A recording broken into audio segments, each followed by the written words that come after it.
The smile didn't belong to him, but it felt like it had been stolen from his past and placed on a child he had never met. The late morning sun spilled across the elementary school courtyard in soft gold, catching on polished shoes, pressed suits, and the glossy banners that read Future Leaders Initiative, each one stamped with the Cole Foundation logo in crisp navy lettering, a brand Ethan Cole had built into something that could open doors before he ever walked through them. And as he stepped out of the black SUV, adjusting the cuff of his tailored sleeve with practiced precision, every movement measured, every breath controlled, the world responded the way it always did, heads turning, voices lowering, phones subtly tilting just enough to capture a glimpse of the man whose name sat on buildings and headlines alike. A man who had mastered the art of being seen without ever truly being known. And today was no different. Another appearance, another donation, another carefully orchestrated moment designed to reinforce the image he had spent a decade constructing piece by piece. Flawless, untouchable, complete. The principal greeted him with a wide smile, her handshake firm but reverent, guiding him through the gates as children's laughter drifted across the open space like a background score, light and careless, the kind of sound that didn't belong in Ethan's world anymore. Not since he had traded unpredictability for control, not since he had learned that emotion was a liability in rooms where decisions carried weight. And yet, as he moved forward, nodding politely, offering the exact number of words required to appear engaged without inviting anything deeper, something shifted, subtle at first, almost imperceptible, a thread in the air pulling his attention sideways, away from the speech he was supposed to give, away from the cameras waiting to capture his philanthropic smile, toward a sound that didn't fit into his controlled narrative. It was a laugh, bright and unfiltered, cutting through the polished environment with a clarity that made everything else feel distant, and Ethan's steps slowed without his permission, his focus narrowing as though the world itself had adjusted its lens, zooming in on a single point across the courtyard where a small group of children stood near a painted hopscotch grid, their sneakers scuffing against the pavement, their voices overlapping in playful chaos. And in the center of it all was a boy, no older than 6, maybe 7, his curls catching the sunlight, his posture relaxed in a way that only came from a life untouched by expectation. And when he laughed again, head tilting back just slightly, eyes narrowing, in that instinctive way children do when joy hits without warning, something inside Ethan tightened, sharp and immediate, like a memory forcing its way to the surface without invitation. He didn't move closer at first, didn't speak, didn't even breathe the way he normally did, steady and controlled, because there was something about the boy's face that refused to settle into the category of coincidence, something in the shape of his smile, the curve of it, not wide, not exaggerated, but precise, almost restrained, as if even in laughter there was a hint of something deeper, something familiar. And Ethan's mind rejected the thought before it could fully form, dismissed it as projection, as the mind's tendency to search for patterns where none existed. But then the boy turned slightly, shifting his weight as he looked toward another child, and the angle changed everything. The light catching his features just enough to reveal what couldn't be ignored, the line of his jaw, soft with youth but structured in a way that mirrored something Ethan had seen every morning in the mirror for years. And suddenly the air felt different, heavier, as though it carried a truth that had been waiting for this exact moment to reveal itself. The voices around him blurred, the principal still speaking, still smiling, unaware that the man beside her had stopped listening entirely, because Ethan's world had narrowed to a single, impossible question forming in the silence between his thoughts, a question that didn't belong in a place like this. Not in the middle of a school courtyard filled with sunlight and laughter and carefully planned appearances, but it was there, undeniable, pressing against the edges of his control with a persistence he hadn't felt in years. And before he could stop himself, before logic could intervene and remind him of everything he had built to avoid this kind of disruption, he took a step forward, then another, each one slower than the last, as if approaching something fragile, something that might disappear if he moved too quickly, and the closer he got, the clearer it became, the details sharpening into something that refused to be dismissed, the boy's eyes, dark and steady, holding a quiet focus that didn't match his age, the way his brow shifted slightly when he listened, the subtle lift at the corner of his mouth even when he wasn't smiling, and Ethan felt something unfamiliar press against his chest. Not panic, not fear, but something heavier, something that carried weight without definition. Then the boy looked at him. It wasn't dramatic, wasn't drawn out, just a simple glance, curious but unguarded, the kind of look children give to strangers without thinking. And for a fraction of a second, their eyes met, and in that instant, the world didn't just slow, it stilled, as if everything else understood that this moment mattered in a way nothing else did, and the boy smiled again, not for Ethan, not intentionally, just because something in his small world had sparked joy. But it was enough, more than enough. Because that smile wasn't just familiar anymore. It was exact, a reflection so precise it felt like time had folded in on itself, placing a piece of Ethan's past directly in front of him without explanation. Ethan, the principal's voice cut through softly, uncertain now, sensing the shift she couldn't see. But he didn't respond, couldn't, because his focus had locked onto something that demanded his attention in a way no boardroom, no contract, no negotiation ever had. And as the boy turned away, running back toward his friends with an easy confidence that spoke of a life built without him, Ethan felt it, the crack in his control, small but undeniable, the first fracture in the image he had spent years perfecting, and somewhere in that space between recognition and denial, another presence entered the frame, quiet but steady, stepping into the same line of light that had revealed everything else. And he didn't need to look to know who it was, because some connections don't fade, they settle, waiting, and when he finally turned, the world didn't rush back into place. It shifted again, deeper this time, because Zariah Bennett stood there, her posture calm, her expression unreadable, her eyes meeting his without surprise, without hesitation, as if this moment had been inevitable, as if she had already lived it.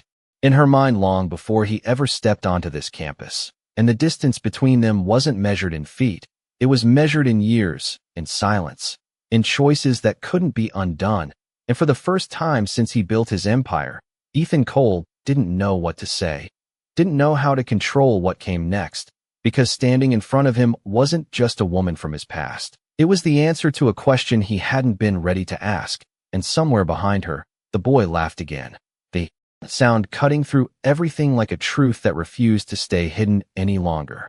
The distance between them felt louder than the courtyard, louder than the children, louder than the carefully orchestrated event that had brought him here in the first place. And Ethan Cole stood there with a stillness that no longer came from control, but from something far more fragile, something that had not been tested in years, because Zariah Bennett did not look away, did not shift, did not soften the weight of her presence to make this easier for him. She simply held his gaze the way she always had when it mattered, steady, unshaken, as if the years between them had not erased what he had chosen to leave behind, but had instead sharpened it into something undeniable.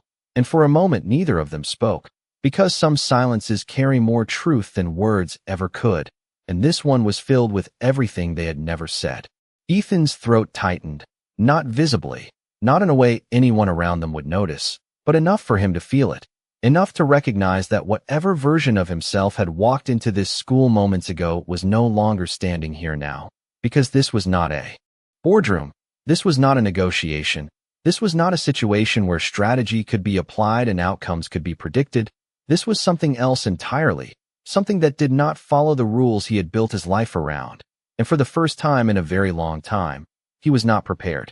Zariah's voice came first, low, calm, controlled in a way that carried more weight than if she had raised it. "You should not be here," she said, not as a question, not as an accusation, just a statement placed carefully between them. And Ethan let out a breath he had not realized he was holding, his eyes flicking briefly past her shoulder, back to the boy who was now crouched near the chalk lines, drawing something on the pavement with focused attention, unaware of the shift happening just a few feet away, unaware that his presence alone had already changed everything. "I was invited," Ethan replied, his voice quieter than usual, stripped of the edge that normally defined it. And Zariah's expression did not change, but something in her eyes tightened just enough to be noticed if someone knew where to look, and he did know, because he had once known her in a way that did not require translation. "Of course you were," she said. And there was something in the way she said it. Not bitter, not sarcastic, but layered, like a truth that had been lived long enough to no longer need emotion to support it. And Ethan felt that weight settle somewhere deep, because he understood what she meant without her needing to explain it. The invitations, the appearances, the life he had chosen that always came with access and visibility. The kind of world that had never made space for uncertainty, for complications, for things that could not be controlled. His gaze returned to the boy, drawn there again without effort. And this time the connection did not feel like a question. It felt like something else, something forming quietly but steadily. And he swallowed before speaking, his voice lower now, almost careful. What is his name? The question hung between them, simple in structure but heavy in implication.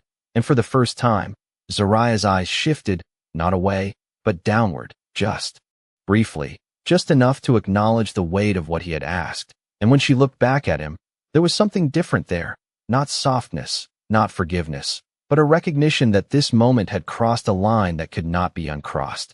Noah, she said, and the name landed with a quiet finality, as if it had been spoken many times before in a life that did not include him, as if it belonged entirely to a world he had never been part of. And Ethan repeated it in his mind, not out loud, letting it settle, letting it take shape in a place he had not opened in years. Because names matter, names make things real, and this one did not feel distant or abstract. It felt immediate, present, undeniable. Noah looked up again then, as if sensing something, his eyes scanning the space until they landed on Ethan once more. And this time the boy did not just glance and move on. He paused, studying him with the kind of curiosity that children carry without fear, and Ethan felt it again. That pull, stronger now, more defined, because there was something in the way Noah held his gaze, something steady, something that did not belong to coincidence. And before he could stop himself, before he could filter the words the way he normally would, he spoke, the question slipping out not as a demand, but as something closer to a need. Is he mine? The air did not shift dramatically. There were no gasps, no sudden movements. The world around them continued as it had been. Children laughing, teachers calling out instructions, the distant hum of a city that never stopped moving. But within the space they occupied, everything stilled, because that question changed the shape of what came next. It pulled the truth forward whether it was ready or not. And Zariah did not answer immediately. She did not react the way someone might expect. There was no visible shock, no anger, no raised voice. She simply looked at him, really looked at him, as if measuring something, as if deciding what he deserved to hear and what he did not. And when she finally spoke, her voice did not waver. "You left before you could ever ask that," she said, and the words were not loud, not sharp, but they carried a precision that cut deeper than volume ever could, because they did not just answer his question, they reframed it. They placed it back into the context he had tried to forget, the moment he had chosen distance over uncertainty, control over connection, and Ethan felt it, the weight of that decision pressing against the present in a way he could not ignore, because she was right. There had been a moment, years ago, when things were not clear, when questions existed but had not yet been formed into something real, and instead of staying, instead of facing what those questions might mean, he had walked away, convinced that it was the right move, the necessary move, the move that would allow him to build the life he now stood in. But standing here, looking at Noah, hearing his name, seeing that smile, the logic of that decision felt thinner than it ever had before. Ethan's jaw tightened slightly, not in defense, not in resistance, but in recognition, and he took a small step forward, not enough to close the distance entirely, but enough to show that he was no longer standing apart from this moment. "I did not know," he said, and it was the truth.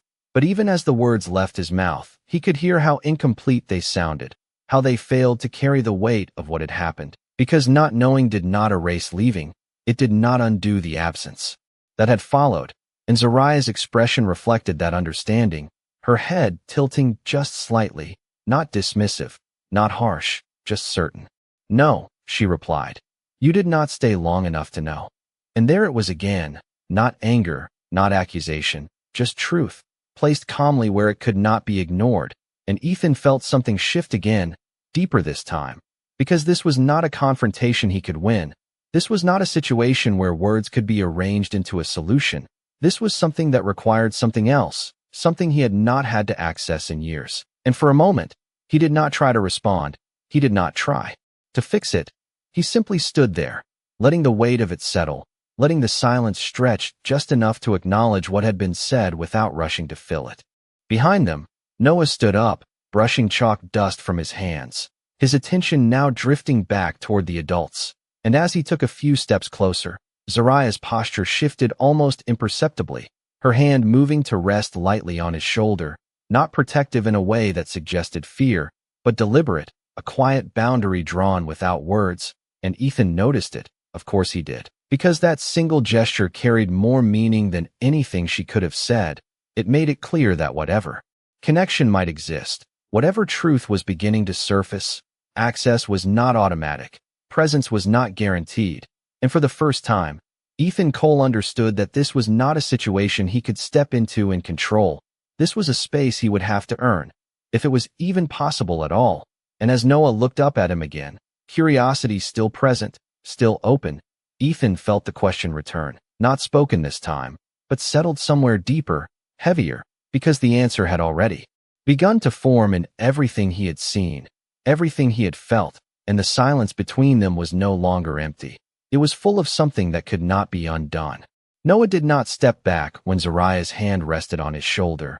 He simply leaned into it slightly, not out of fear, not out of hesitation, but out of familiarity, as if that quiet contact was something constant in his world, something that had always been there. And Ethan noticed the ease of it, the natural rhythm between them, the kind of connection that was built over time, not introduced in moments like this. And it settled into him with a weight he could not ignore, because whatever this was, whatever truth was unfolding in front of him, it had existed long before he arrived, complete without him, stable without his presence.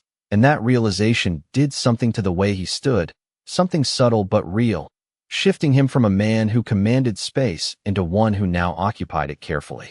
Noah's eyes moved between them, curiosity still clear, his small hand lifting to rest lightly against Zariah's side as he tilted his head just slightly, studying Ethan with a quiet focus that did not match his age. And when he spoke, his voice was soft but direct, the kind of question only a child could ask without hesitation.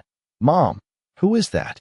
The word landed simply, without wait for Noah, but it carried everything for Ethan, because in that single moment, he understood exactly where he stood in this child's life, not as a figure waiting to be recognized, not as a presence that had been explained or anticipated, but as a stranger, someone outside the story that had already been written. And Zariah did not rush to answer. She did not fill the silence quickly the way most would. She let it breathe, just long enough for the truth of it to settle before she spoke. "He is someone I used to know," she said, her voice even, controlled, and Ethan felt the precision of it, the way she had chosen those words carefully, not to lie, but not to give more than what was necessary, and Noah accepted it without question, because children trust the boundaries they are given. They do not look for what is missing, they live within what is presented, and he nodded slightly, his attention shifting for just a second as if that answer was enough, but his eyes returned to Ethan again, drawn back by something he did not yet understand, something instinctive, something unspoken. Ethan swallowed, the distance between what he knew and what Noah understood stretching wider by the second, and he felt the urge to bridge it, to say something, anything, to redefine himself in this moment before it solidified into something permanent. But the words did not come easily, because nothing about this was simple, nothing about this could be reduced to a clean explanation. And Zariah's presence beside Noah made that even clearer, her posture steady, her hand still resting lightly but firmly on his shoulder, a silent reminder that whatever happened next would not be dictated by him.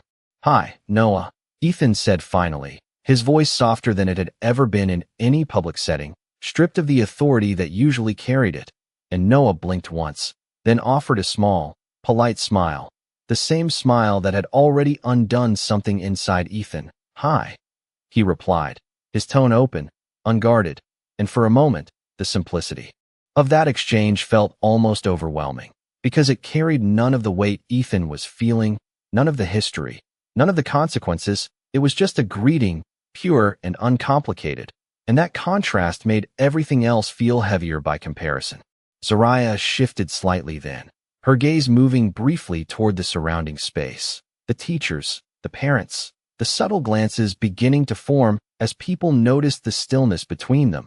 The way the moment lingered longer than expected, and she understood what that meant, not in panic, not in urgency, but in awareness, because this was not a place for drawn-out confrontations. This was not a space designed to hold the kind of truth that was pressing against the surface now, and when she looked back at Ethan, her expression had not hardened, but it had clarified. "This is not the place," she said quietly, and Ethan knew she was right, not just because of the people around them, but because of the way the moment itself felt too exposed, too unfinished to be handled under open sky and curious eyes. And yet, the thought of letting her walk away again, of letting this slip back into distance without understanding, without resolution, pressed against him with an urgency he could not ignore. "Then where?" he asked, the question leaving him before he could temper it. And Zariah held his gaze for a second longer than before, as if weighing the request, not emotionally, not reactively, but with the same calm calculation she had shown since the moment he saw her. And that alone told him everything he needed to know about the life she had built, one that did not bend easily, one that did not make space for disruption without reason. Noah tugged lightly at her sleeve then, his attention drifting back toward the playground, the chalk, the laughter that had been paused but not forgotten. And Zariah glanced down at him, her expression softening just slightly in a way that did not disappear entirely when she looked back at Ethan, but shifted into something layered, something that held both roles at once, the woman he once knew and the mother she had become. "We have somewhere to be," she said, not dismissive, not harsh, just factual, and Ethan nodded once, slowly, because he understood that this was not about avoidance. This was about priority, about a life that moved forward regardless of his presence, and he felt the truth of that settle into him in a way that left no room for argument. "I need to talk to you," he said, the words quieter now, not demanding, not insistent, just real. And Zariah did not answer immediately, her gaze lingering on him for a moment that stretched just long enough to carry meaning before she reached into her bag with her free hand, pulling out a small card, not ornate, not branded, just simple, practical, and she held it out toward him without stepping closer, without closing the space between them. "1 hour," she said, her voice steady. "Not here." And Ethan took the card, his fingers brushing the edge of it, the weight of something so small feeling disproportionate to what it represented, because this was not just contact information. This was a boundary, a condition, a controlled opening into a conversation that could not be rushed or reshaped to his advantage. And he nodded again. Once, firmly this time, because for the first time since this moment began, he understood the terms. He understood that this was not something he could take. It was something he would have to meet where it was given. Noah looked between them once more, his curiosity still present but no longer searching, as if something in the exchange had settled into a shape he could accept without needing to fully understand. And when Zariah turned, guiding him gently toward the exit gate, he followed without hesitation, his small hand slipping into hers naturally, and Ethan watched them go, not from a distance of indifference, but from a place that felt unfamiliar, rooted, as if his feet had found a ground he had not stood on in years. And as Noah glanced back one last time, offering that same quiet, unknowing smile, Ethan felt it again, that undeniable pull, stronger now, no longer a question, no longer a possibility, but something forming with a clarity that would not fade. And for the first time in a long time, he did not look away. The card felt heavier than it should have in Ethan's hand, a simple piece of paper carrying the kind of consequence no contract he had ever signed could match. And as the courtyard noise slowly returned to its natural rhythm around him, the laughter, the footsteps, the distant call of a teacher gathering students back into lines, he remained exactly where he was, watching the space where Zariah and Noah had just been, as if the imprint of their presence still lingered in the sunlight, refusing to fade as quickly as everything else. And for the first time in years, Ethan did not move with purpose. He did not adjust his schedule. He did not shift into the next task waiting for him, because something had interrupted the sequence he had built his life around. something that could not be categorized, delegated, or postponed. He looked down at the card again, his fingers tightening slightly around its edges as if confirming it was real, as if the moment he had just lived had not been some distortion of memory and coincidence, and the name printed on it was simple, direct, Zariah Bennett, followed by a phone number and an address that did not belong to the world he occupied. No corporate branding, no assistant contact, no buffer, just her. And that alone carried a clarity that unsettled him more than anything she had said. "Mr. Cole," the principal's voice returned, careful now, measured, and Ethan turned slightly, not fully, just enough to acknowledge her presence without breaking entirely from the space he was still mentally standing in, and she offered a polite smile, though her eyes searched his face for something she could not quite place. "They are ready for you inside," she said, gesturing toward the auditorium doors where a small crowd had already begun to gather, parents, faculty, and local press waiting for the speech he was expected to deliver, the speech that had been prepared, reviewed, timed down to the minute, and Ethan nodded once, automatically, because that was what he always did. He followed through, he delivered, he maintained the structure that defined him. But as he walked toward the building, each step felt slightly out of sync with the version of himself who had arrived here. Earlier, the rhythm off just enough to be noticeable if anyone had been looking closely. The auditorium lights were softer, filtered, the stage set with a podium bearing his foundation's logo, microphones already adjusted to his height, and as he stepped up, the applause came on cue, polite, appreciative, the kind of response he had grown accustomed to, and he placed his hands lightly on the edges of the podium, grounding himself in something familiar, something controlled, and for a moment, it worked, the structure settling around him like it always had, the script waiting just beyond the surface of his thoughts. But when he looked out at the audience, the faces blurred slightly, not from distance, but from distraction, because somewhere beyond those walls, in the open air he had just left, there was a boy with his smile, and a woman who had not needed him to build a life that now stood fully formed in front of him. He began to speak, the words coming as they always did, clear, confident, measured, phrases about opportunity, about the importance of investing in the next generation, about creating pathways and removing barriers, and the audience listened, nodding, engaged, but beneath the surface of each sentence, there was something else running parallel, something quieter but far more persistent, because for the first time, the message felt different, not wrong, but incomplete, as if there was a part of the story he had never considered, a part that could not be solved with funding or programs or carefully structured initiatives. And as he spoke about presence, about showing up, the irony did not escape him. It settled into his chest with a weight that made each word feel heavier than the last. He did not falter, not visibly. The delivery remained smooth, the cadence consistent, but there was a shift, subtle but real, and when he finished, the applause came again, stronger this time, the kind that signaled approval, success, completion, and Ethan stepped back from the podium, offering a nod, a brief smile, everything expected of him, and yet none of it landed the same way it always had, because something in him was no longer aligned with the performance. The rest of the event moved quickly, handshakes, photographs, short conversations with donors and faculty, all of it executed with the same efficiency he had perfected over years, but his attention was divided, part of him present, responding, engaging, and part of him elsewhere entirely, anchored to a single moment that refused to fade, and when he finally stepped back outside, the courtyard had begun to empty, the chalk drawings partially smudged by passing feet, the sunlight softer now as it shifted toward afternoon, and the space where Noah had stood was just pavement again, unremarkable, ordinary, as if nothing had happened there at all. But Ethan knew better, because something had happened, something that had altered the trajectory of his day in a way no scheduled meeting ever could.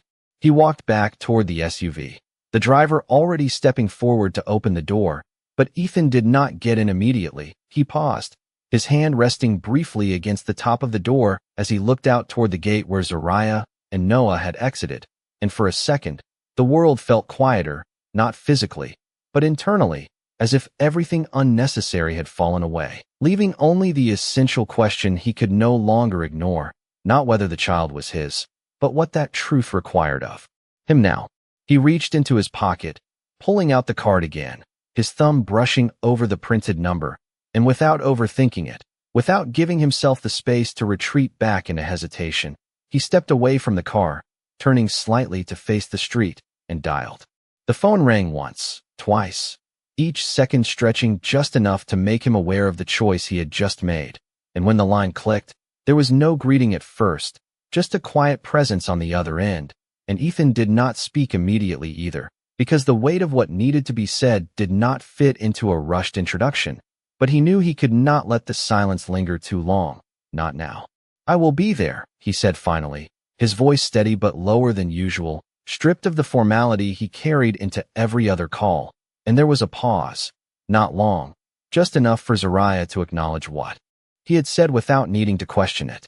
"1 hour," she replied, her tone the same as before, controlled, precise, and then the line ended, clean, without excess, without extension, leaving Ethan standing there with the phone still in his hand, the world moving around him as it always did, traffic passing, voices carrying, the city continuing without interruption, and yet for him, everything had shifted into something new, something uncertain, something that could not be managed the way he had managed everything else. And as he finally stepped into the car, giving a quiet instruction to the driver, the direction no longer pointing toward his office or his next meeting, but toward an address that belonged to a life he had never known, Ethan Cole understood one thing with a clarity he had not felt in years. This was not a situation he could control. This was something he would have to face exactly as it was, without distance, without strategy, without the safety of not knowing. And for the first time, he did not look for a way around it.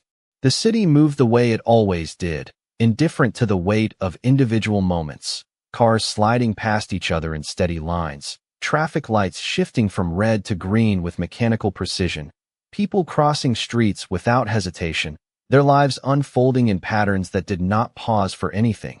And inside the back seat of the car, Ethan sat in silence, his gaze fixed somewhere beyond the glass, not really seeing the buildings or the signs or the shifting reflections of sunlight across the windows, because his focus had narrowed to something far more specific, something that had not left him since the moment he saw that smile. And the address on the card sat in his hand like a quiet anchor, grounding him in a reality he had not prepared for, one that did not follow the structure he understood. The driver spoke once, briefly, confirming the route, but Ethan only nodded, his voice absent from the exchange, because every thought he tried to form led back to the same place, the same image, the same realization that could no longer be softened or reframed into something manageable. And for a man who had built an empire on foresight and control, the absence of both felt unfamiliar, not chaotic, but exposed, like standing in a room where every wall had been removed without warning. The car slowed as they turned onto a quieter street, the shift from the downtown rhythm to something more grounded, immediate, and noticeable, smaller buildings, tree-lined sidewalks, homes that carried signs of lived-in time rather than polished presentation, and Ethan felt it. The difference, not as judgment, not as comparison, but as context, because this was where she had built her life. This was where Noah had grown up, not in boardrooms or glass towers, but in spaces that held routine, presence, consistency, things that could not be measured in profit margins or expansion charts. When the car came to a stop, Ethan did not move right away, his hand still resting lightly against the card, as if confirming one last time that this was the place, that this was real, and the driver stepped out, opening the door with the same practiced motion as always. But Ethan did not step into this moment the way he stepped into everything else. He paused, just for a second, letting the air shift around him before he stood, his shoes meeting the pavement with a quiet finality that felt heavier than the distance he had traveled. The building in front of him was simple, clean, not extravagant, not temporary, something stable, something chosen with intention rather than status. And as he approached the entrance, each step felt measured in a way he had not experienced in years, not because he was calculating, but because he was aware of what this meant, aware of what waited beyond that door. And when he reached it, he did not knock immediately. He stood there for a brief moment, his reflection faint in the glass. A man who looked exactly the same as he had that morning, and yet carried something entirely different beneath the surface. Then he knocked. The sound was soft, controlled, not the assertive knock he used in every other space, but something quieter, something that did not demand to be answered. And for a second, there was nothing, just the ambient hum of the street, a distant car passing, leaves shifting lightly in the breeze, and then the door opened. Zariah stood there, just as composed as she had been at the school, her presence steady, her expression unreadable in a way that was not cold, not distant, but grounded, as if she had already processed this moment before it arrived, as if she had given it the space it required without allowing it to take more than it deserved. And Ethan met her gaze, not with the certainty he usually carried, but with something quieter, something more direct, because there was no version of himself he could present here that would shift what this was. She stepped aside without a word, creating space for him to enter, and he did, not as someone claiming ground, but as someone stepping into something that already existed without him. And the interior reflected that same quiet stability, a living space that held warmth without excess. A couch, a table, shelves lined with books and small objects that spoke of time rather than display, and in the corner, a backpack rested against the wall, small, worn at the edges, unmistakably belonging to a child who used it every day. Noah sat at the table, a sheet of paper spread out in front of him, colored pencils scattered nearby, his focus locked on whatever he was drawing. And when he looked up, there was no hesitation in his expression, just recognition, the same simple acknowledgement he had given earlier. "Hi," he said again, and Ethan felt something shift at the repetition, because that single word, unchanged, carried a continuity that he had not been part of, a rhythm that did not adjust for his presence. And he nodded, offering a small response that felt insufficient compared to everything else unfolding around him. "Hi," he replied, his voice still carrying that unfamiliar softness. And Noah returned to his drawing without concern, without tension, because children do not carry the weight of adult decisions. They do not interpret silence the way adults do. They exist within what is presented, and right now, nothing in his world had changed.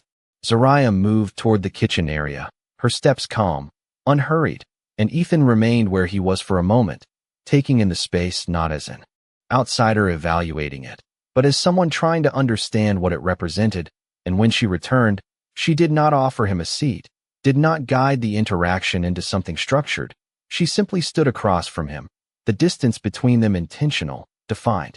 "You said you needed to talk," she said, and there was no edge in her voice, no impatience, just a clear opening. And Ethan exhaled slowly, the weight of everything he needed to say pressing against the simplicity of that invitation, because there was no script for this, no prepared statement that could bridge the gap between what had been and what was now standing in front of him. His eyes moved briefly to Noah, then back to her, and when he spoke, the words came without the polish he was known for, stripped down to something more direct. "I need to understand what happened," he said, and Zariah's expression did not shift immediately, but something in her posture changed, not defensive, not closed, but settled, as if this was the moment she had expected, the question she had known would come, and she took a breath, slow, controlled, before answering, not with emotion, not with accusation, but with clarity. "Nothing happened," she said, and Ethan's brow tightened slightly, not in confusion, but in the realization that the answer was not going to come in the form he expected, and she continued, her voice steady. "You left, and life kept moving." And there it was again, that same precision, that same refusal to reshape the past into something easier to process. And Ethan felt it, the weight of those words settling deeper this time, because they did not just describe what had happened, they defined it. They placed it in a context that removed any illusion of complexity. And for a moment, he did not respond, because there was nothing to argue, nothing to correct, only something to accept. And as the silence stretched between them, Noah looked up again, his small hand lifting a drawing from the table, holding it out without hesitation. "I made this," he said, his voice carrying that same open tone. And Ethan hesitated for just a second before stepping forward, taking the paper carefully, as if it required more attention than it actually did. And on it was a simple scene, a house, a tree, two figures standing side by side, drawn in bright, uneven lines, and something about it landed differently than anything else had so far, not because of what it showed, but because of what it did not. And Ethan looked at it a moment longer than necessary before lowering it slightly, his gaze shifting back to Zariah. Because for the first time since this moment began, he understood something clearly. This was not about what he had lost. It was about what had been built without him, and the difference between those two things was something he could no longer ignore. The paper in Ethan's hand felt fragile, not because of the thin material or the uneven lines drawn across it, but because of what it represented, a life simplified into color and shape, a version of reality where everything that mattered had already been defined without complication, without hesitation. And as he looked at the two figures standing beside the small house, their outlines imperfect but intentional, he noticed something that settled deeper than anything else had so far. There was no empty space between them, no gap, no third figure waiting to be drawn in, just a complete image that did not account for absence because, to the child who created it, there had never been one worth acknowledging.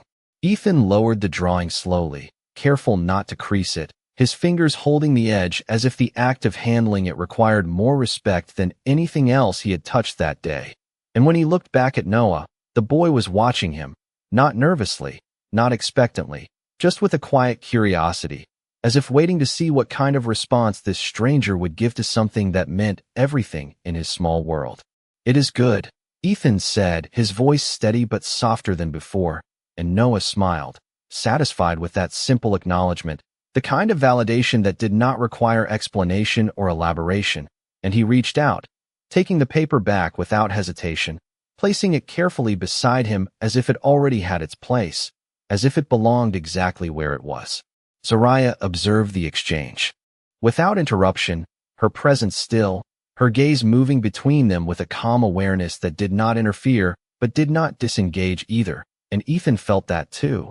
The way she allowed moments to unfold without controlling them. The way she did not rush to define what was happening, because she did not need to. The structure of her life did not depend on immediate clarity. It had already been built with patience, with time, with choices that had not required his input. "He likes to draw," she said, her voice even, not as an introduction, not as a way to soften the moment, but as a simple extension of what was already visible, and Ethan nodded, though the gesture carried more weight than the words themselves, because every small detail now felt significant, every piece of information adding to something he was only beginning to understand, not intellectually, but in a way that settled deeper, something that could not be analyzed or organized into categories. "How old is he?"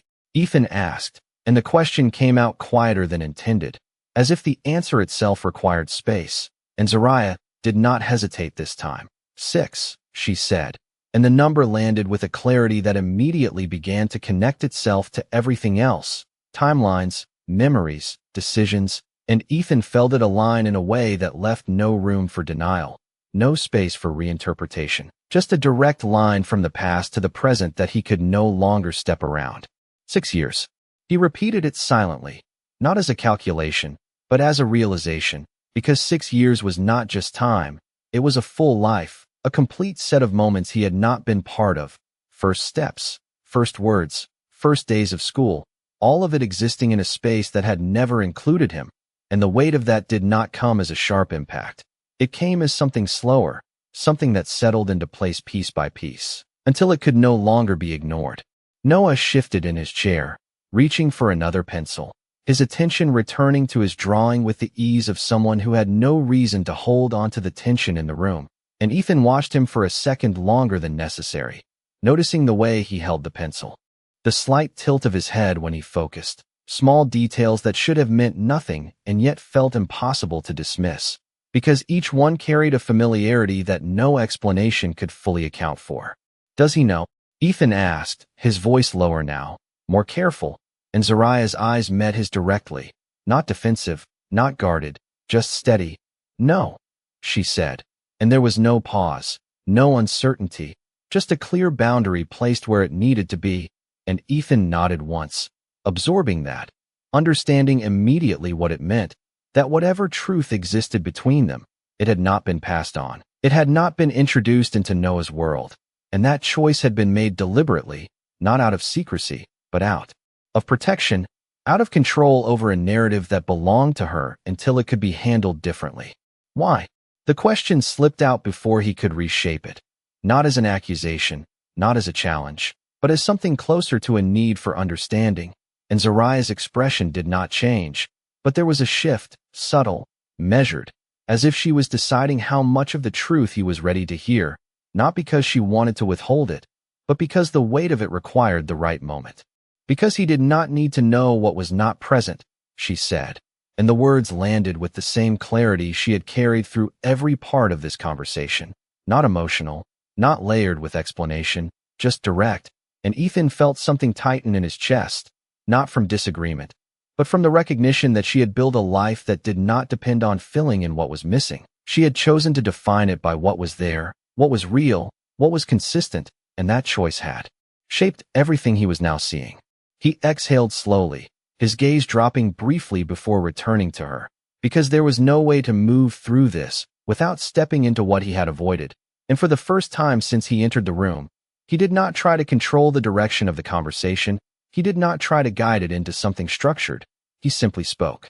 "I should have stayed," he said, and the statement was quiet, almost understated, but it carried more weight than anything else he had said so far, because it was not an excuse, not a justification, just an acknowledgement. And Zariah's eyes held his for a moment, longer than before, as if measuring the difference between words spoken out of obligation and words spoken out of understanding. And whatever she saw, it did not shift her position, but it did register. It settled somewhere beneath the surface in a way that did not need to be expressed immediately. "You did not," she replied, and there was no harshness in it, no edge, just the same steady truth she had maintained from the beginning. And Ethan nodded, because there was nothing else to do with that, no way to reshape it into something more acceptable. And as the silence returned, it did not feel empty. It felt full, layered with everything that had been said and everything that still remained unspoken. Noah looked up again, holding a pencil out toward Ethan this time, not with intention, not with significance, just as a simple gesture. "You want to draw?" he asked, and for a second, Ethan did not move, because the offer was so unexpected, so ordinary, that it caught him off guard in a way nothing else had. And then slowly, without overthinking it, he stepped closer, taking the pencil carefully, lowering himself into the chair across from Noah, not as a CEO, not as a man accustomed to control, but as something else, something he had not been in a very long time, present, uncertain, and entirely aware that this moment, simple as it was, carried more meaning than anything he could have planned. The pencil felt unfamiliar in Ethan's hand, not because he had never held one before, but because it had been years since he had held anything that did not carry weight in numbers, contracts, or decisions that shaped entire markets. And now here he was, sitting at a small table across from a 6-year-old boy, the surface lightly marked with faint scratches and color stains from previous drawings, the kind of evidence that spoke of repetition, of time spent in simple acts that did not require precision, only presence. And Noah watched him with quiet expectation, not demanding, not evaluating, just waiting. In that open way children do when they offer something without fear of rejection. Ethan glanced down at the blank space in front of him, the paper untouched, the pencil hovering just slightly above it as if the first mark required more thought than it should, and for a moment, he realized he did not know what to draw, not because he lacked the ability, but because drawing, in this context, was not about skill, it was about expression, and expression was something he had trained himself to filter, to refine, to control until it fit within acceptable boundaries, and now there were no boundaries here, no expectations, just a child waiting to see what he would create.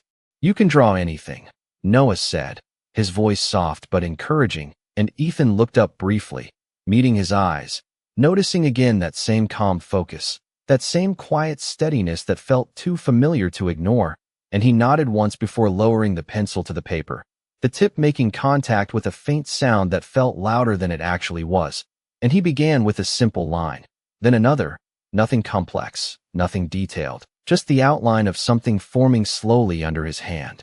Zariah remained where she was, not intervening, not directing, her presence steady in the background, and she watched without interrupting, her gaze shifting between the two of them with a calm awareness that did not interfere with the moment but held it in place, as if ensuring it unfolded exactly as it needed to. No more, no less. Ethan's movements were careful at first, almost hesitant, the lines slightly uneven as if he was adjusting to something he had not done in years, but gradually, the motion became more fluid, more natural, and the image began to take shape, a structure forming, a house, simple, symmetrical, the kind of drawing that did not require explanation. And as he added a door, a window, a small path leading forward, something about the act itself shifted, not dramatically, but enough for him to notice. Because for the first time since he had walked into this apartment, he was not thinking about what to say next. He was not analyzing the past or projecting into the future. He was simply here, engaged in a moment that did not demand anything beyond his attention. Noah leaned forward slightly, watching the drawing come together, his head tilting just a bit as if evaluating the shape. And when Ethan paused, lifting the pencil slightly, Noah pointed to the side of the page. "You forgot the tree," he said, not correcting, not criticizing, just adding. And Ethan followed his gesture, looking at the empty space, and without hesitation this time, he drew the tree, the lines coming easier now, less calculated, more instinctive, and when he finished, he leaned back slightly, placing the pencil down as if completing something that did not require further refinement. Noah smiled, a small, satisfied expression, and reached out, sliding the paper slightly closer to himself so he could see both drawings side by side, his own and Ethan's, and for a moment, he studied them together, comparing without judgment, and then he looked up. "They look the same," he said, and the words were simple, innocent, but they landed with a weight Ethan was not prepared for, because it was not about the drawings, not really. It was about what Noah saw, what he recognized without understanding why, and Ethan felt that recognition settle deeper than anything else had so far, because it was no longer just visual. It was something reflected back at him through the perception of a child who had no reason to fabricate or assume. Zariah's gaze shifted slightly at that, not sharply, not reactively, but with an awareness that did not go unnoticed, and Ethan looked at her briefly, catching that moment of recognition before it settled back into her usual composure. And in that exchange, silent as it was, something passed between them, not agreement, not resolution, but acknowledgement. A shared understanding that the truth was no longer contained within observation alone. It was beginning to surface in ways that could not be dismissed. "Can I keep it?" Noah asked, holding the paper lightly, and Ethan nodded without hesitation.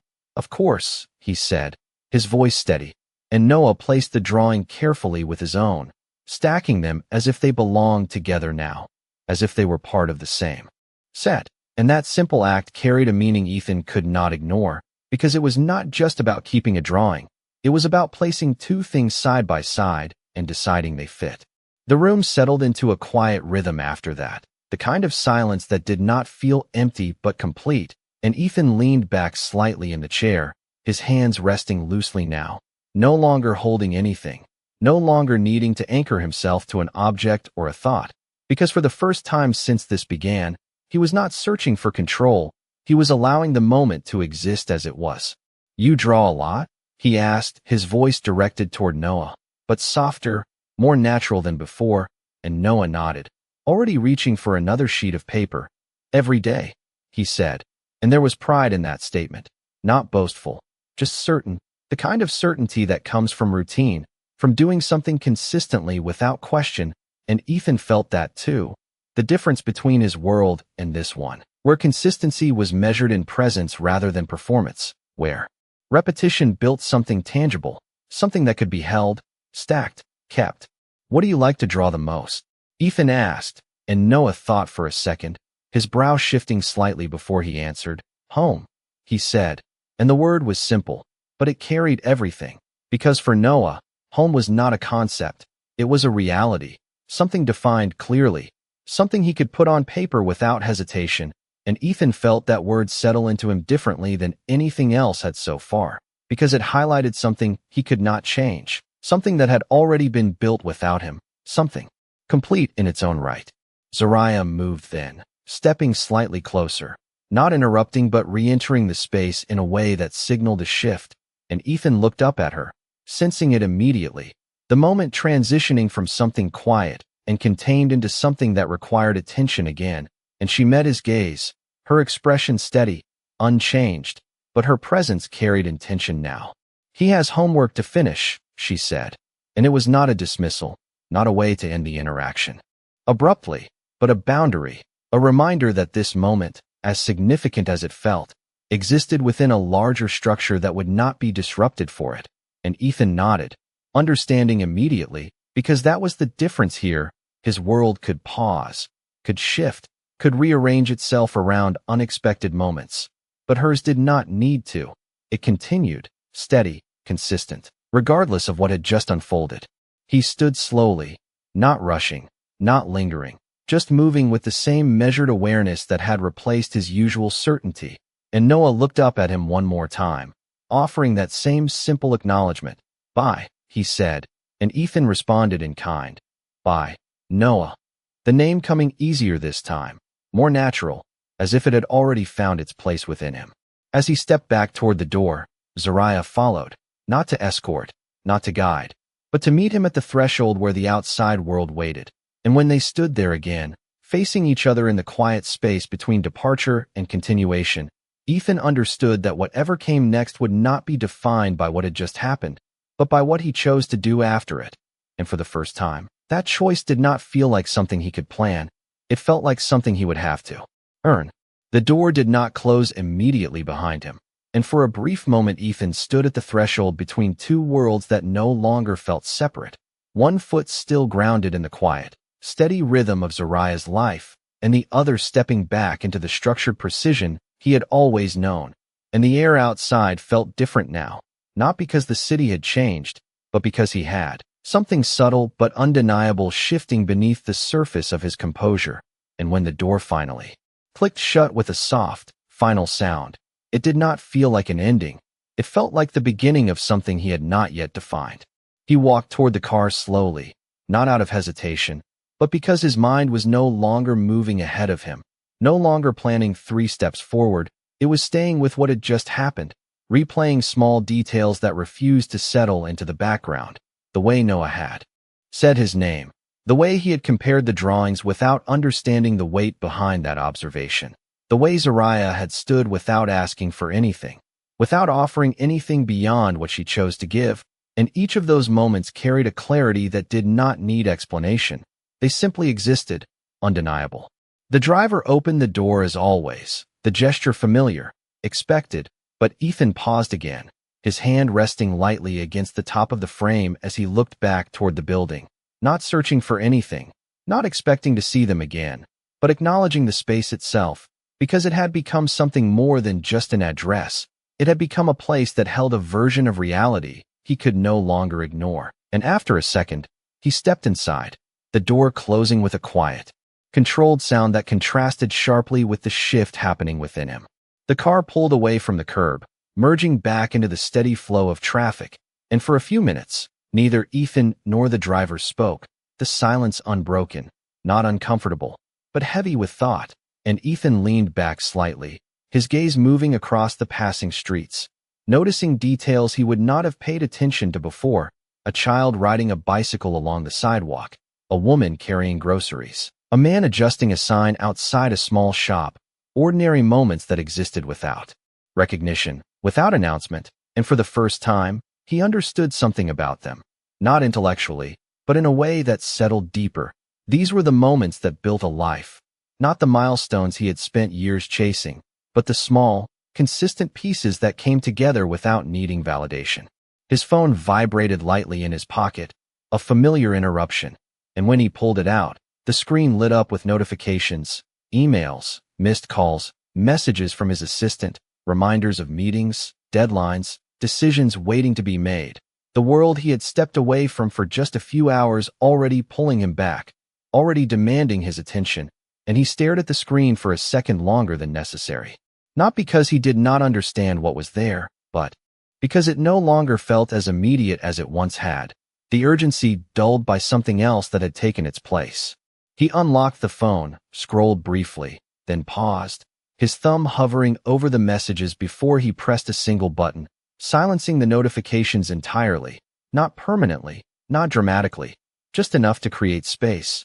And he slipped the phone back into his pocket without responding, without engaging, because for once, there was something more important than maintaining constant control over every moving piece.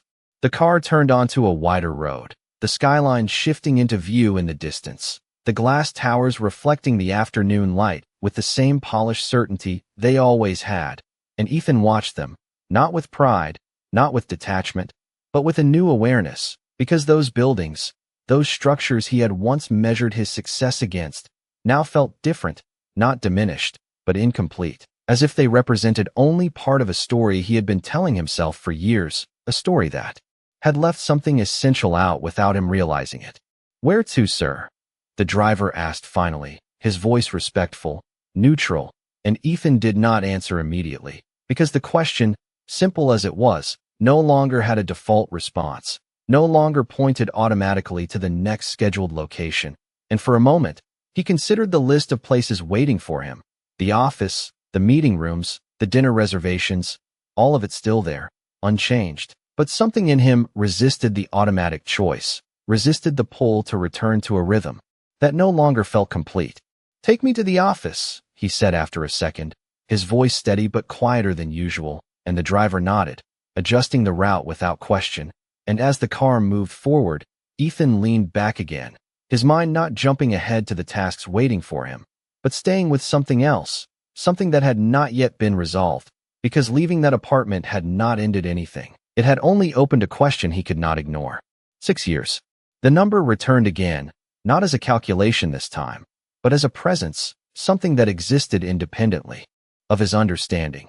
And he let it sit there, not trying to break it down, not trying to reshape it into something manageable, just allowing it to exist as it was, because for the first time, he recognized that not everything needed to be solved immediately.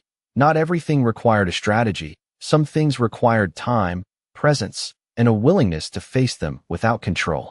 The car slowed as it approached a light, the city pausing briefly before moving again, and Ethan's reflection appeared faintly in the window, layered over the buildings beyond.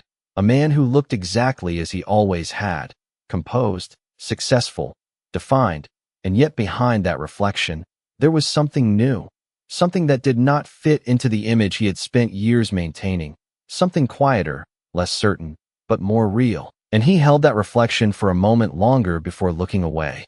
Not because he rejected it, but because he understood it would take time to fully see what it meant. When the car finally pulled into the familiar entrance of his office building, the staff moved as they always did, efficient, attentive, doors opening, greetings offered, everything in place exactly as it should be, and Ethan stepped out, adjusting his jacket automatically, returning to the version of himself the world expected to see. But this time, it felt different, not forced, but layered, as if there was something beneath it now that could not be removed, something that would not disappear, simply because he had stepped back into this environment. He walked through the lobby, the polished floors reflecting his movement, the elevator doors opening before he reached them, and as he stepped inside, the quiet hum of the buildings surrounding him, he knew that everything here would continue as it always had. Meetings would be held, decisions would be made, numbers would move, and none of it would stop for what had just happened. But for him, something had shifted in a way that could not be undone, because no matter how structured his world remained, there was now a part of it that existed outside that structure, a part defined not by control, but by presence. And as the elevator doors closed, carrying him upward, Ethan Cole understood that the life he had built was no longer the only one he needed to face, and this time, he could not choose to walk away. The elevator doors opened with their usual precision, revealing the familiar expanse of glass, steel, and quiet authority that defined Ethan's world. And as he stepped out, everything moved exactly as it always had. Assistants coordinating schedules, phones ringing softly behind closed office doors, the low hum of productivity filling the space like a constant undercurrent. And for a brief moment, it would have been easy to believe nothing had changed, that the interruption earlier in the day had been nothing more than a brief deviation from routine, something that could be filed away and revisited when convenient. But that illusion did not hold, not this time. Because as Ethan walked toward his office, every step felt layered, not heavier, but more deliberate, as if he was carrying something that could not be set down simply by returning to familiar ground. His assistant, Claire, met him halfway, her tablet already in hand, her posture efficient, composed, the way it always was when she stepped into her role. "You have a call in 10 minutes with the Westbridge Group, and the board has moved the quarterly review up to 4, she said, her voice calm but precise, and Ethan nodded, acknowledging the information without breaking stride, because this was the rhythm he understood, the structure that had guided him through years of decisions and growth. But even as he absorbed the schedule, something about it felt distant, not irrelevant, but no longer complete, as if it only represented part of what now required his attention. "Reschedule the call," he said, his voice even, but quieter than usual, and Claire paused for just a fraction of a second, not questioning, but registering the shift, because rescheduling was not something Ethan did without reason, not for calls of that level. And yet she nodded immediately, adjusting the note on her tablet without hesitation. "Of course," she replied, and he continued walking, his pace steady but unhurried, until he reached the glass doors of his office, the space opening before him with its usual clarity, floor-to-ceiling windows framing the skyline, the desk arranged with exact precision, everything in place, everything controlled. He stepped inside, the door closing softly behind him, and for a moment, he did not move further. He simply stood there, taking in the space not as something he owned, but as something he was seeing differently for the first time, because earlier that day, he had been in a place where nothing was arranged for appearance, where nothing required maintenance to uphold an image, and the contrast did not diminish this office. It revealed its limits, the boundaries of what it could represent.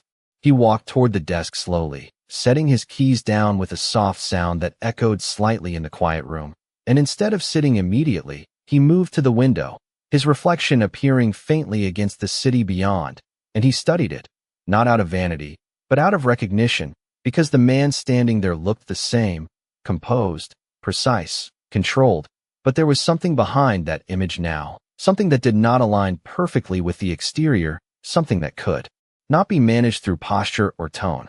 His phone vibrated again, persistent, and this time he pulled it out without hesitation, unlocking the screen and opening a message thread that had been dormant for years, not because it had been erased, but because it had been intentionally left untouched, and for a moment, his thumb hovered over the empty space where a message could be written, but he did not type, not yet, because this was not something that could be reduced to a single line, not something that could be addressed through distance or convenience, and he closed the thread again, setting the phone down on the desk without responding, because he understood now that this required something else, something more direct. He sat down finally, the chair adjusting automatically beneath him, the desk in front of him a familiar anchor, and for a second, he leaned forward, his elbows resting lightly as he pressed his fingers together, his gaze lowering, not in defeat, but in thought, because everything he had built had been based on clarity, on defined steps, on measurable outcomes, and this, whatever this was, did not fit into that framework. It did not present itself as a problem to be solved. It presented itself as a reality to be faced, and that distinction changed everything. 6 years. The number returned again, not as a calculation, not as a timeline, but as something alive, something that carried weight beyond its simplicity, and Ethan allowed it to sit there, not pushing it away, not trying to restructure it, just acknowledging it fully, because for the first time, he understood that ignoring it would not make it disappear, it would only deepen the distance between what was and what could have been. There was a knock at the door, soft but clear, and Claire stepped in slightly, her expression professional but attentive. "The board is asking if you will still attend the review in person," she said, and Ethan looked up, meeting her gaze for a brief moment before answering. And the response came without hesitation this time, not because it was expected, but because it was clear. "Yes," he said, and she nodded, stepping back out, the door closing once again, and Ethan leaned back in his chair, his gaze returning to the window, the city stretching out in front of him, vast, structured, predictable in its patterns, and yet, for the first time, it did not feel like the center of everything. It felt like one part of a larger picture he had only just begun to see. He reached for his phone again, Not to check messages, not to return calls, but to open something else, a blank note. And for a second, he simply stared at it, the empty space waiting, and then slowly, deliberately, he began to type. Not a plan, not a strategy, but a list, simple, direct, and the first word he wrote was a name, Noah, and he paused, looking at it as if seeing it in this context made it more real, more permanent, and beneath it, he added another word, time, and then another, presence, and he stopped there, not because there was nothing else to add, but because those two words carried everything he did not yet know how to articulate.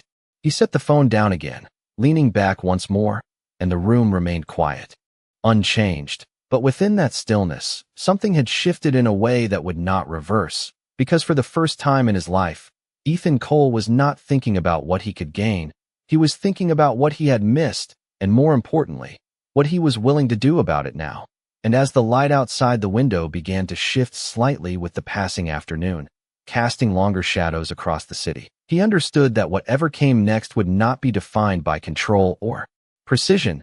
It would be defined by something far less predictable, something that required him to step into a role he had never prepared for, not as a CEO, not as a strategist, but as something else entirely, something that could not be built overnight, something that would take time, consistency, and a willingness to remain present even when the outcome was uncertain.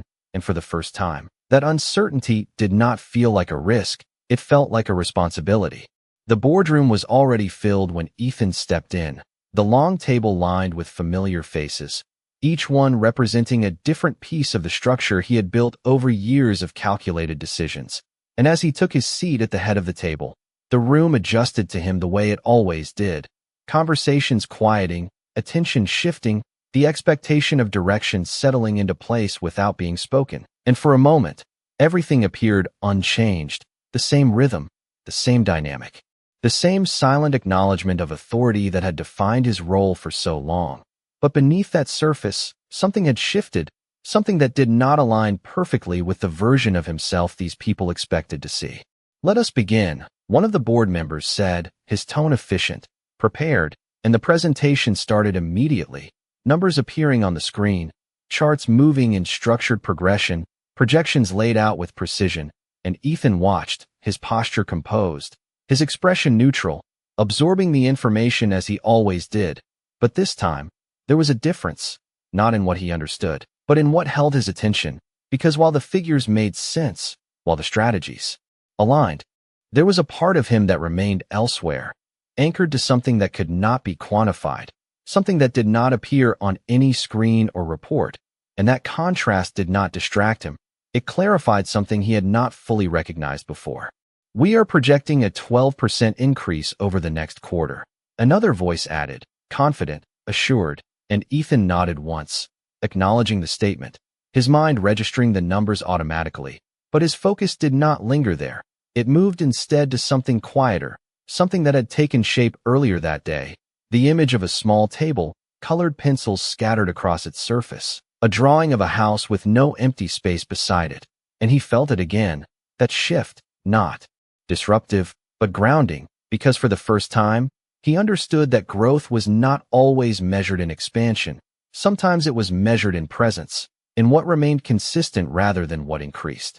"Ethan," Claire's voice broke through gently, bringing his attention back to the room, and he looked up, meeting the expectation without hesitation, because even now, even with everything that had changed, he was still capable of operating within this space, still capable of making decisions, of leading, of maintaining the structure that depended on him.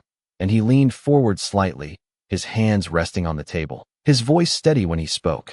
"Proceed with the adjusted timeline," he said, and the instruction was clear, direct, the kind that moved things forward without complication, and the board responded immediately, notes being taken, plans being recalibrated, the machine continuing to function exactly as it was designed to. But as the meeting progressed, Ethan found himself observing it differently, not as the center of his world, but as one part of it, one structure among others, and that distinction, subtle as it was, changed the way he engaged with everything around him. The meeting concluded efficiently, decisions made, next steps outlined, and as the board members gathered their materials, offering brief acknowledgments before leaving. Ethan remained seated for a moment longer, the room emptying around him until it was quiet again, and he exhaled slowly, not out of fatigue, but out of recognition, because the clarity he had felt earlier had not faded. It had followed him here, settling into place even within the most controlled environment he knew. He stood finally, adjusting his jacket out of habit, and stepped out of the boardroom, the hallway beyond returning to its usual rhythm, employees moving with purpose, conversations held in low tones, everything continuing as it always had. And yet, as he walked back toward his office, there was no sense of urgency in his steps, no need to rush into the next task, because for the first time, he was not measuring his time solely by productivity. He was aware of something else, something that required space rather than speed. When he reached his office, he did not sit immediately. He moved instead to the window again, his gaze lifting to the city beyond, the buildings catching the late afternoon light in sharp angles, the sky beginning to shift toward evening.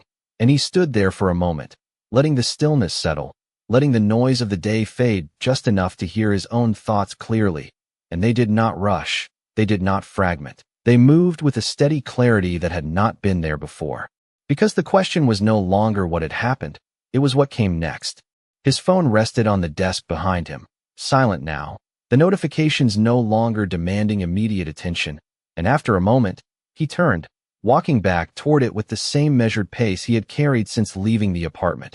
And when he picked it up, there was no hesitation this time, no pause to reconsider, because the decision had already been made somewhere beneath the surface, somewhere deeper than logic or strategy, and he dialed. The line rang once, twice, and then it connected. And this time, he did not wait. He did not allow the silence to stretch into uncertainty. He spoke clearly, directly, his voice carrying a steadiness that came not from control, but from understanding. "I would like to see him again," he said. And there was a brief pause on the other end, not long, just enough to acknowledge the weight of what he was asking. And when Zariah responded, her tone was the same as it had always been, calm, measured, but there was something beneath it now, something that had shifted slightly, not in openness, but in recognition. "Why?" she asked, and the question was simple, but it required something real, something beyond explanation, and Ethan did not look away from it, did not soften it into something easier. He answered it directly. "Because he deserves to know who shows up," he said, and the words settled between them with a quiet finality, not as a promise, not as a guarantee, but as an intention, something that would have to be proven over time rather than declared in a single moment. And on the other end of the line, there was silence again, longer this time, not uncertain, but thoughtful, and when she spoke, her voice remained steady, unchanged in tone, but carrying something that had not been there before, a slight shift, almost imperceptible, but real.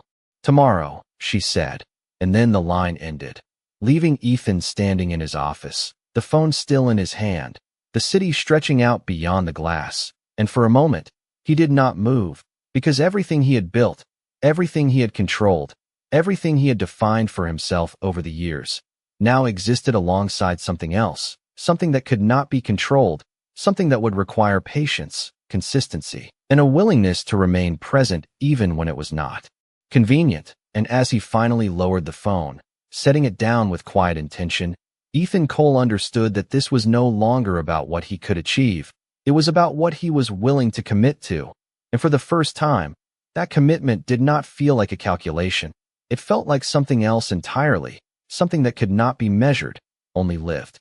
The next morning did not arrive with urgency. It arrived with a quiet clarity that settled into Ethan before he even opened his eyes, the kind of awareness that did not come from alarms or schedules, but from something deeper, something that had already decided the direction of his day before he consciously stepped into it. And when he finally sat up, the city beyond his window was just beginning to wake, light stretching across the skyline in soft lines, the early hours carrying a calm that rarely lasted long in a world built on movement and demand. And for once, Ethan did not reach for his phone immediately, did not scan notifications or check the time with the reflex that had defined his mornings for years. He simply sat there, letting the moment exist without interruption. Because today was not about what needed to be managed, it was about Something else entirely. Something that required presence rather than control.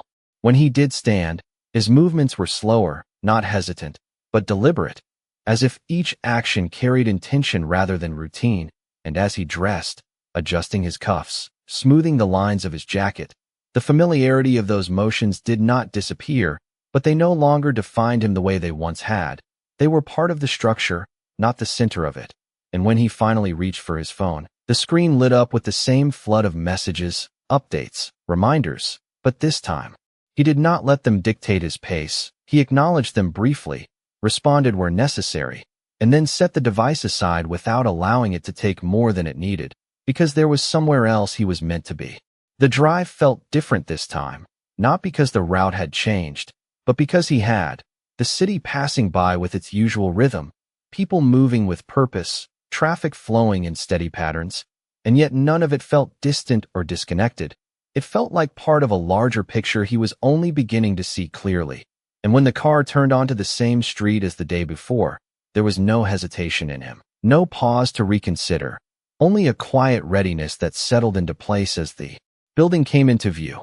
He stepped out before the driver could fully circle the car, his movement unhurried but certain, and as he approached the entrance, there was no need to gather himself, no need to prepare a version of who he needed to be, because for the first time, he was not stepping into a role, he was stepping into a moment that did not require anything beyond his presence.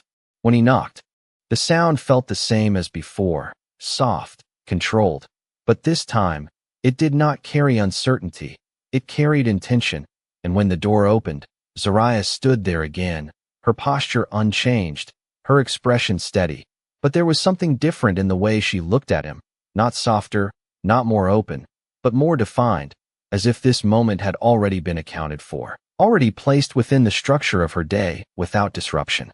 She stepped aside without speaking, and Ethan entered with the same awareness as before, but this time, the space felt less unfamiliar, not because it had changed, but because he had begun to understand it, the quiet stability, the lived-in details, the absence of excess.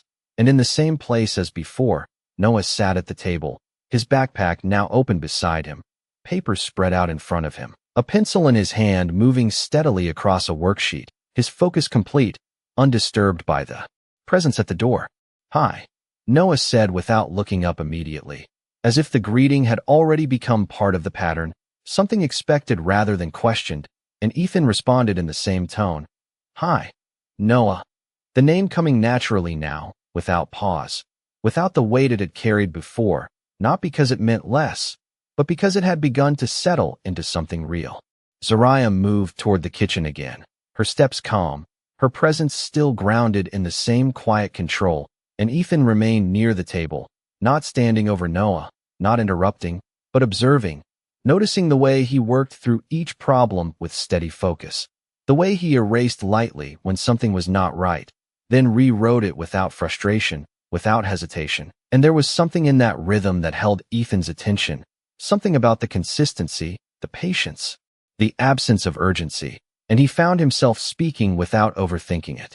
"What are you working on?" he asked, his voice low, careful not to break the concentration, and Noah glanced up briefly, holding the paper slightly as if to show him. "Math," he said, the words simple, direct, and Ethan nodded, stepping a little closer, not invading the space, but entering it. Just enough to see the numbers, the small equations written in careful, uneven handwriting, and he recognized them immediately, basic, foundational, the kind of problems that built understanding one step at a time.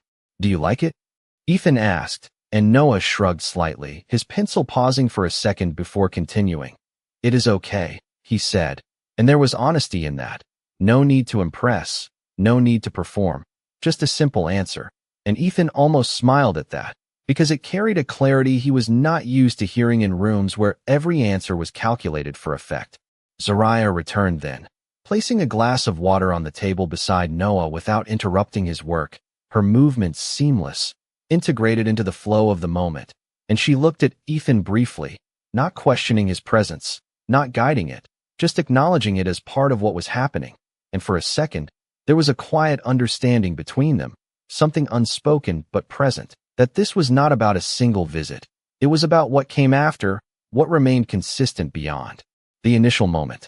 Ethan pulled a chair out slowly, the sound soft against the floor, and he sat, not as a guest waiting to be addressed, not as a visitor passing through, but as someone choosing to stay within the moment. And Noah did not react to that shift, did not question it. He simply continued working, his focus steady, his presence unaffected by what it meant, and Ethan leaned slightly forward, resting his forearms lightly on the table. Not directing, not correcting, just there, watching, present, and for the first time, there was no urgency in him to define what this was, no need to assign it a label or a direction. Because something about this, the simplicity, the consistency, the quiet presence, felt like the beginning of something that did not need to be rushed, something that would take shape on its own if he allowed it the space to exist. The room remained calm, the sounds minimal, the soft scratch of pencil against paper, the faint movement of air through the window, and Ethan let himself settle into it fully, not thinking about the office, not thinking about the meetings waiting for him, not thinking about what needed to be done later, because for once, later did not matter. What mattered was now. This moment, this table, this child who did not know yet what had changed, and this woman who had built a life that did not depend on him. And as he sat there, fully present, Ethan Cole understood something with a clarity that did not need explanation. This was not about making up for what had been missed. It was about what he chose to do from this point forward, and for the first time, that choice felt less like a decision and more like a commitment that would be tested not in a single moment, but in every moment that followed. The pencil slowed in Noah's hand, the small, steady rhythm of his work shifting into something more thoughtful as he reached the last problem on the page, and Ethan noticed it immediately, not because it was obvious, but because he had begun to pay attention to the small changes, the subtle pauses that revealed more than words ever could, and he leaned slightly closer, not to interrupt, not to guide, but simply to observe, because this moment, quiet as it was, carried a kind of importance he was only beginning to understand. Noah tapped the tip of the pencil lightly against the paper, once, then twice, his eyes narrowing just slightly as he looked at the numbers, and for a second, he did not write, he did not erase, he simply sat there, thinking, and Ethan recognized that too. The process, the hesitation before clarity, the moment where the answer had not yet formed but was close enough to feel, and without realizing it, he spoke, his voice low, measured, "Take your time." And the words were simple, but they carried something different from instruction. They carried patience, something he had rarely offered in spaces where time was always measured, always accounted for, always moving forward without pause. Noah did not respond immediately, but something in his posture shifted, his shoulders relaxing just slightly as if the permission to take time had changed the weight of the moment, and after a second, he wrote the answer down, carefully, then paused again, looking at it, as if confirming it felt right, and then he nodded. Once, satisfied, before moving on to check his work, and Ethan watched that entire process with a focus he had not given to anything in years, because it was not about the problem itself, it was about the way it was approached, the patience, the consistency, the absence of pressure, and it stood in quiet contrast to the world he had built, where every second carried expectation, where hesitation was often seen as inefficiency rather than part of the process. Done, Noah said finally, pushing the paper forward slightly, not asking for approval, just stating the fact, and Ethan nodded, a small acknowledgement that carried more meaning than the gesture itself, because it was not about confirming correctness, it was about recognizing effort, presence, completion, and Noah seemed to accept that without needing anything more, his attention already shifting toward closing his notebook, placing his pencil carefully inside, and zipping his backpack with a practiced motion that spoke of routine, of repetition, of a life structured around small, consistent actions. Zariah moved quietly in the background, her presence steady, her awareness constant without being intrusive, and she watched the exchange without stepping into it, allowing it to unfold naturally, because she understood something Ethan was only beginning to learn, that not every moment needed to be shaped, some needed to be allowed, and that difference defined everything about the space they were now sharing. "Can we go outside?" Noah asked, his voice lifting slightly with the question, and he looked first at Zariah, then at Ethan, not because he expected permission from both, but because in his world, both were now present, both part of the moment in a way that did not require explanation, and Zariah's gaze met Ethan's briefly, not questioning, not seeking approval, but acknowledging the shift, the inclusion, the quiet way Noah had expanded the space without understanding its full meaning, and she nodded once. "You can. Go get your shoes," she said, and Noah moved quickly, his energy shifting from still focus to light movement, disappearing down the short hallway with the kind of ease that came from familiarity. Ethan remained seated for a second longer, the quiet returning in Noah's absence, and he looked at Zariah, not searching for answers, not pushing for clarity, but simply acknowledging the moment as it was. And when he spoke, his voice carried a steadiness that came from understanding rather than control. "I am not here to disrupt what you have built," he said, and the words were not defensive, not reactive. They were intentional, placed carefully between them as something that needed to be said, not for justification, but for clarity. Zariah held his gaze, her expression unchanged, but there was a shift beneath it, something subtle, something that recognized the difference between words spoken out of obligation and words spoken out of awareness, and she nodded slightly, not in agreement, not in acceptance, but in acknowledgement, because she understood what he was saying, and more importantly, she understood what it would take to prove it. "Then do not," she replied, her tone calm, even, and the simplicity of her response carried more weight than anything else she could have said, because it placed the responsibility entirely on him, not in words, not in promises, but in actions, in consistency, in time, and Ethan nodded once, because he understood that too. He understood that nothing he said in this moment would change anything. Only what he did moving forward would matter.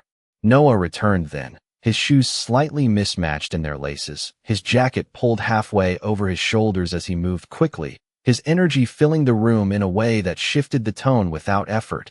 And he looked at Ethan with that same open expression. "Are you coming?"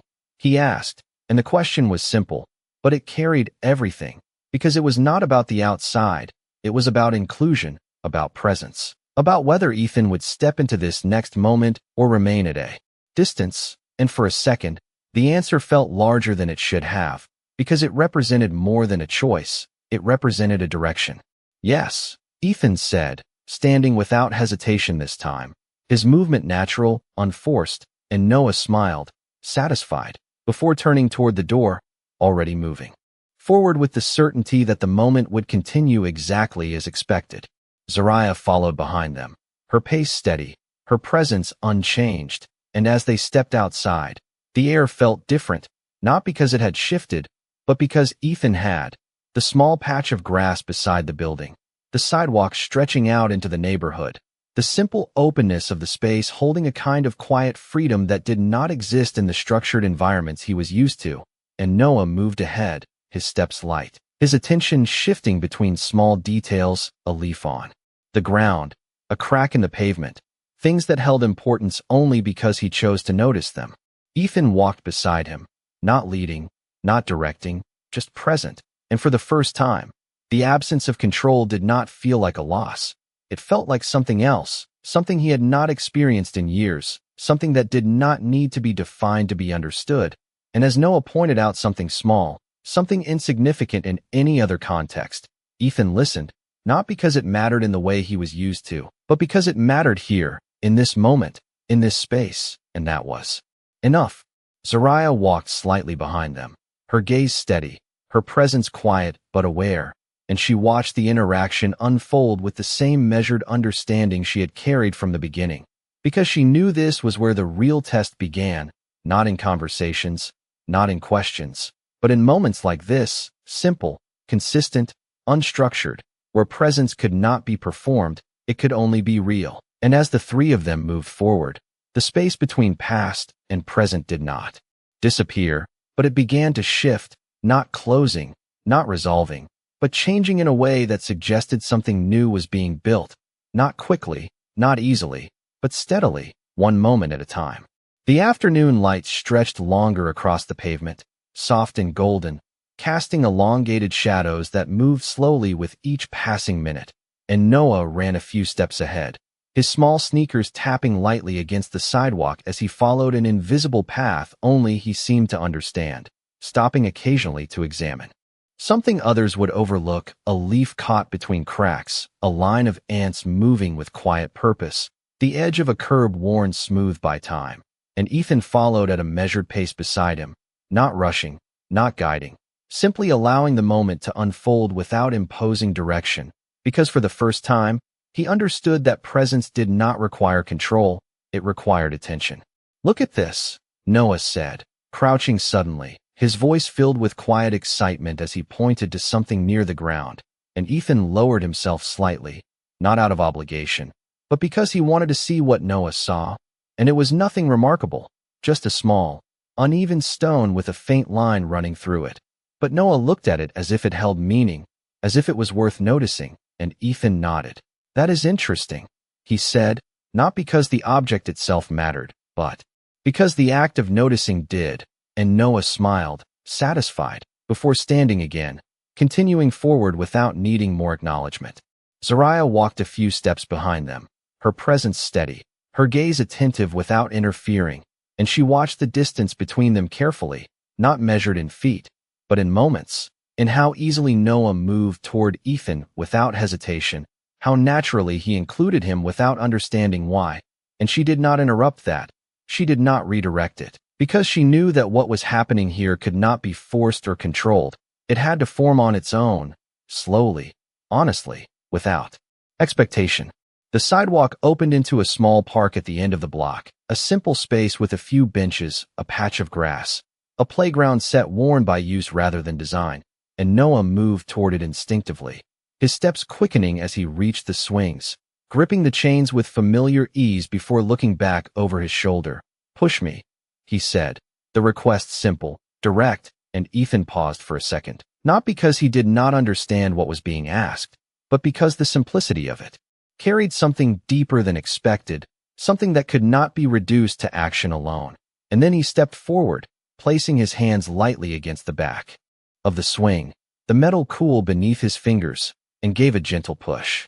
The motion was small at first, the swing moving forward slowly before returning, and Noah laughed, the sound light and unfiltered, rising into the open air without hesitation, and Ethan pushed again, a little stronger this time, watching as the rhythm built naturally, the swing moving higher, Noah's laughter following it, and for a moment, everything else faded, the city, the schedules, the expectations, leaving only the steady motion of something simple, something real, something that did not require analysis or control. "Higher," Noah said, his voice carrying a mix of excitement and trust, and Ethan adjusted his stance slightly, pushing again with just enough force to lift him further, not too much, not too little, instinct guiding the motion rather than calculation, and he found himself matching the rhythm without thinking, his hands moving with a consistency that felt unfamiliar and yet right, because this was not about achieving an outcome, it was about maintaining a moment. Zariah stood near the edge of the playground, her arms relaxed at her sides, her gaze steady as she watched them, and there was something in her expression now that had not been there before, not softness, not acceptance, but recognition, a quiet acknowledgement that this was no longer just an interruption in their lives, it was becoming something else, something that would require more than a single visit to understand. After a few minutes, Noah slowed the swing himself, dragging his feet lightly against the ground until the motion faded, and he jumped off with ease, his energy shifting immediately toward the next thing. "Come on," he said, already moving toward the climbing structure, and Ethan followed without hesitation, not because he was asked, but because he chose to, because the moment did not end when the swing stopped, it simply changed form. They moved through the playground together, Noah leading, Ethan present, not directing, not instructing, just there, responding when needed, listening when spoken to, and Zariah remained just behind, her presence constant, her attention quiet but complete, because she understood something Ethan was still learning, that consistency was not built in grand gestures, it was built in small, repeated moments that held steady over time. As the sun began to lower, the lights softening further, casting a warm glow across the space, Noah slowed again, his energy settling naturally as the day shifted toward evening, and he walked back toward them, his steps less hurried now, his attention drifting back to the familiar.